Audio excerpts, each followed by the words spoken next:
Parler, c'est une jouissance.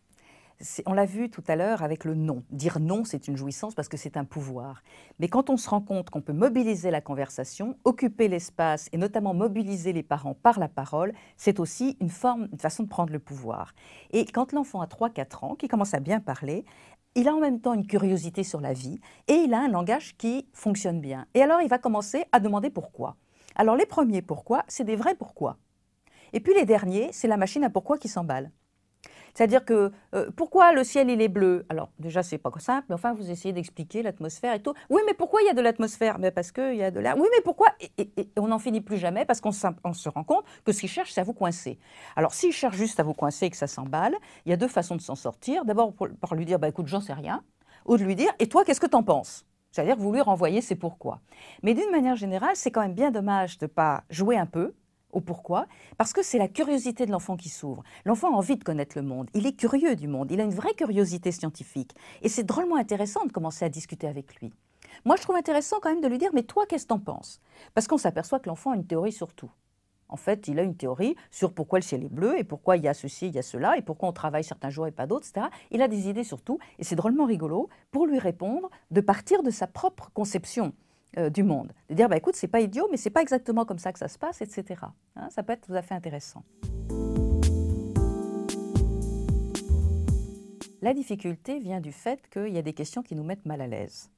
Il y a des questions auxquelles on n'a pas envie de répondre, je dirais, par amour ou pour l'idée qu'on se fait de l'éducation. Par exemple, il nous demande des questions sur le Père Noël. Est-ce que le Père Noël existe pour de vrai? Il a 5 ans.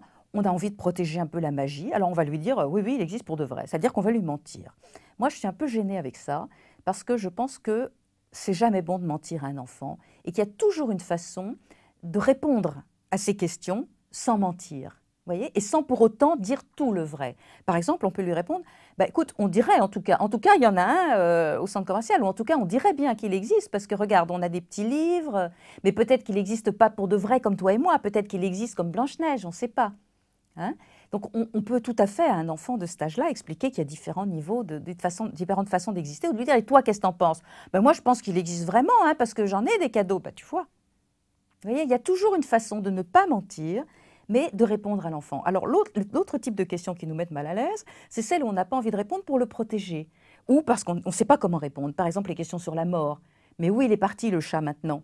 Hein? Ou alors les questions, mais pourquoi vous êtes séparés? Pourquoi papa, il t'aime plus? Ou alors les questions sur la sexualité. Mais comment elle est rentrée, la petite graine? C'est des questions qui peuvent nous mettre mal à l'aise. Et là aussi, je préfère qu'on ne se rabatte pas sur il est dans le ciel, ou les choux et les fleurs, etc. Je préfère qu'on aille vraiment, si on ne trouve pas les mots, aller chercher les petits livres, qu'on dise un petit bout de la réalité, mais qu'on dise quand même de la réalité. Si on ne sait pas trouver les mots, l'enfant nous pardonnera toujours de lui dire « Écoute, là, je suis un petit peu mal à l'aise, on en reparlera si tu veux, je ne sais pas trop bien comment te répondre. » Ou alors, on part de ce que lui sait. On dit « Qu'est-ce que tu en penses, toi? À ton avis, ils viennent d'où, les bébés? » Ben moi, je pense que c'est pas idiot, effectivement, ce que tu penses, c'est quelque chose comme ça, sauf que c'est pas par la bouche que ça se passe, tu vois, c'est par le vagin ou c'est le papa, voilà. Et vous employez les mots que vous pouvez, avec votre sincérité, mais le peu que vous pouvez. L'enfant n'a pas besoin d'en savoir beaucoup. Il a besoin de savoir un peu du vrai, et le vrai, en tout cas, qui le concerne et qui va le rassurer. Il a besoin de savoir le vrai qui va le toucher, le vrai qui va savoir que lui, on ne va pas cesser de l'aimer, que maman, elle ne va pas mourir pour tout de suite. Vous voyez, que les bébés, c'est un acte d'amour, et que lui, il a été désiré. Voilà ce qu'il a besoin de savoir.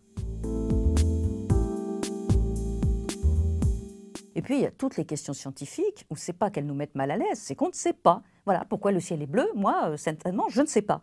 Donc, dans ce cas-là, on lui dit, écoute, je ne sais pas. Et c'est très important parce qu'il est à l'âge où il commence à remettre en question papa, maman. Ce n'est pas forcément le plus grand, la plus grande, ils savent tout. Non, on est des gens comme les autres, il y a des choses qu'on ne sait pas. Mais tu sais, quand on ne sait pas, on peut chercher la réponse. Et on prend le livre, et on prend l'encyclopédie, et on allume Internet, et on va chercher ensemble la réponse qu'on n'a pas. Et ça, c'est extrêmement pédagogique.